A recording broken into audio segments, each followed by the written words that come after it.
Καλησπέρα, μαγκές. Έχουμε εδώ γαμώ τις εκπομπές. Σήμερα πουλάμε, δεν πουλάμε, χαρίζουμε. Και ξαναπουλάμε μετά. Δηλαδή θα λέει Γιώργη, ναι, γαμώ τα παιδικά. Με τα μπαρούφα λέμε έτσι, πάτε, ξεστραβωθείτε, σκυλιά, γαμώ το. Ξεστραβωθείτε, να το. Κύριε και πήρες ρε. Ναι, δεν πουλάω. Πουλάω.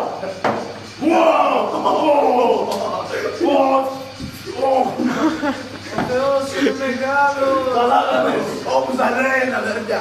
Λοιπόν, έχω να δηλώσω ότι πρέπει να σηκωθείτε από τα καναπέδες.